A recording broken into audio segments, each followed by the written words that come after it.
8,498, 8,499, 8,000. Oh, hey, how's it going? Didn't see you there. Just doing some exercising with my 800-pound dumbbells. That's right. But don't you worry, your tickets are in the mail. Tickets to the gun show.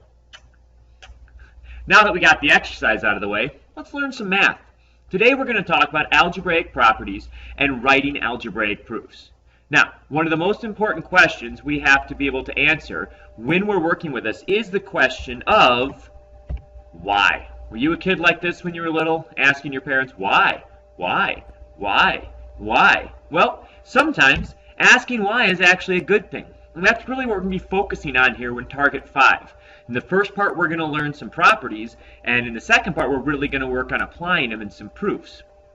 Now, if you're the parent of this child, though, maybe asking why isn't always a good thing. We can see here from this cartoon that curiosity is not just bad for the cats. However, today, when we're talking about our properties, that's what we've got to keep in mind, is these properties are going to help us answer the question, why? So let's dive right in here. Our first property is a property you might be familiar with. It's the distributive property, which says if a quantity can be multiplied by an expression in parentheses, then that quantity can be multiplied by each term of the expression. And that's a lot of words. So let's look at an example to maybe make this a little more clear. So we've got 7 outside the parentheses and our trinomial 3x plus 8y minus 4 inside our parentheses. So we have a quantity outside 7 and our trinomial inside has 3 terms. So what we can do is distribute the 7, multiply the 7 to each term inside here. So we end up with 7 times 3x, 7 times 8y, 7 times 4, which gives us 21x plus 56y minus 28. We'll practice this more in just a little bit. But let's talk about our second property, and that would be the substitution property. Now, some of you might have just been watching the World Cup or some other soccer, and when they want to make a sub, one guy comes to the sideline and another comes running up and they stand next to each other and they can make a switch. One guy goes into the game and one guy leaves the game. But here's the deal. When they make a substitution, do they substitute a forward for a goalie? No, right? They're going to substitute a goalie for a goalie or a forward for a forward. You want to substitute things that have equal positions in soccer, in basketball, and football, whatever sport you're playing where you're making a substitution. Math is no different. If two quantities are equal, then the quantities can replace or substitute for each other in an expression. Let's take a look. Here we've got 2x squared minus 7x plus 8. Now, there's really nothing we can do to that expression as it is. There's no like terms, and no, we can't do the multiplication. But if we know that x is equal to 4, so x and 4 are both goalies, what we can do is take x out of the expression and replace it with a 4. So it would look like this: 2 times 4 squared minus 7 times 4 plus 8. Once we get here, it's a matter of our order of operations. Exponents, then multiplication, then we would do subtraction and addition. And it would look like this. You can see once we substitute, now we can actually simplify our expression all the way down to one term, down to 12. So, now that we've talked about our first two properties, let's give them a try on our own. You've got 4 expressions here that I want you to fully simplify. Notice each one is going to have you use the distributive property. Also be careful though, remember what we learned last set of notes, that you're not fully simplified if there are any like terms still remaining in your expression. So go ahead and pause the video and give these a try on your own. Ready, go. Welcome back. Let's see how you did here. So you can see the correct simplified expression is there in green. You can see in number 2, we had to watch out for our ninja coefficient. There's really a 1 hiding out there. And you can see in 3 and 4, we had to combine some like terms. For right now, the order that you wrote the terms doesn't matter. So if you put the 4b first and the negative 3a second, like in number 2, that would be okay. So now that we've practiced the distributive property, let's try our substitution property. We have 2 expressions here which have variables, which prevents us at the moment from doing any simplifying. But we know that a and 6, 3 and b, and 2 and c all play the same position. So they can be replaced or substituted. So what I want you to do is go ahead and make the substitution, use our substitution property, and then simplify each expression using order of operations. Ready, pause. Let's see how you did. Check the work there. You should have gotten 13 for number 1 and 20 over 3. Notice we left it as a fraction. That's okay. Fractions are not evil. I know you might think so, but we're going to work with them a little bit more later in this unit. Help us out with that a little bit. But you can see 20 over 3 is our final simplified answer, and that's okay to have it as a fraction. So Those are two of our properties, and probably two of the ones we're going to be using the most throughout the year. But we still have a number of other properties that we need to look at. First one is the commutative property. Now I put a picture of a traffic jam there because a lot of your parents might commute to work, which means they're changing positions, changing places from home to work. And that's what the commutative property is about. The order you add terms or multiply factors doesn't matter. Let's take a look at what I mean by that. You can see if I add 5 and 2 or 2 and 5, I get the same thing. The order of those two terms doesn't matter. Same thing with multiplication. Negative 3 and 4, 4 and negative 3. Doesn't matter the order. I can switch the order. I can commute the order and stays the same. Notice I only said, though, addition and multiplication. With subtraction, we can see if we change the order of the 5 and the 13, we don't get the same thing. So that's a no-go for the commutative property.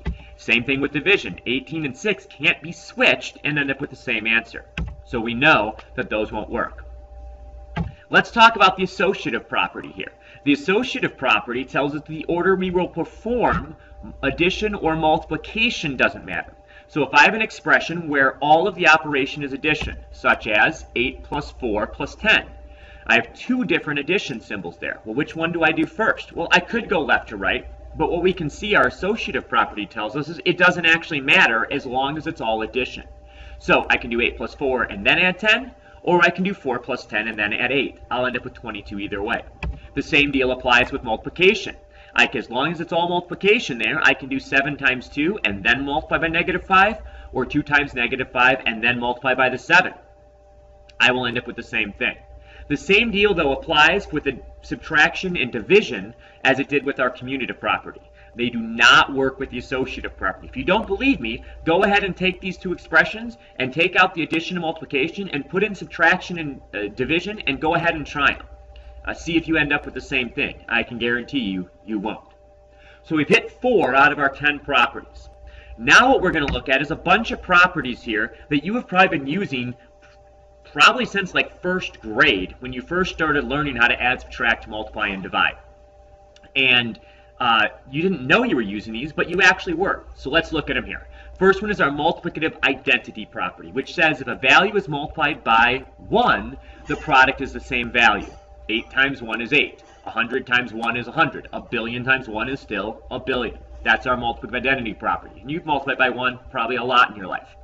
Multiplicative inverse property, still dealing with multiplication, but now if a value is multiplied by its reciprocal, the product is 1. Instead of multiplying by 1, we're going to be equaling 1. So if we have two numbers, we can see here 2/3 and 3/2, and they're equal to 1, we know that they are multiplicative inverses or reciprocals. And that also we can go the other way. If we know it equals 1, we know the two numbers have to be reciprocals or multiplicative inverses. Our multiplicative property of 0. This is everybody's favorite multiplication problem because anything you multiply by 0, you're going to end up with 0. The product is going to be 0. It doesn't matter how big or how small the number is, 0 multiplication ends up being 0. Now the 0 product property is very similar, except what it says is if we know we're going to end up with 0, but don't know what the two things we multiplied were, we can know that at least one of them has to be 0. So if we have x times y, now I don't know what x is, I don't know what y is, but I do know that they end up equaling 0. Well, what that tells me, the 0 product property tells me, is that either x is 0 or y is 0, or they're both 0, but at least one of them has to be 0 for this equation to be true here. The last two deal with addition. So our additive identity property says if any value is added to 0, the sum is the same value. Pretty straightforward, and you've probably done this a lot. As our example says there, -6 plus 0, it stays exactly the same, the identity, -6. The last one is our additive inverse. Now the inverse, we're still using the same word, but it's going to change a little bit here. Instead of looking for reciprocals, we want to find the opposite of a number and add them. So -15 and +15, those would be opposites. When we add them, we get 0. 100 and -100, opposites. We'd add them and we'd get 0. So these are our last 6 properties here. And again, as you look at these, you've probably used these properties before and didn't even know you were using them. So let's apply our properties now. Now we're going to ask the question, why? So we can see in each expression here, we start with an operation and then it's simplified in some way. It's changed in some way. And what I'm asking you is, why? Why did that happen? what you have to be able to answer me with is one of the properties we just learned. So look at each of these and try and decide what property was used to change or simplify each of these expressions. So go ahead and pause the video and give these each a shot. Ready? Go. Let's see how we did here. So under each of these, you can see what property was used to simplify or change each of these expressions here. If any of these didn't make sense to you, if you're totally confused about any of these, please, please, please write it down, circle it, whatever on your notes, and make sure you come tomorrow with questions, because we have reached the end. And if you don't get this picture, it probably tells me you've never taken Mentos and put them in a bottle of Coke before. And if you haven't, I think I know what you're up to tonight. So with that, we'll see you next time.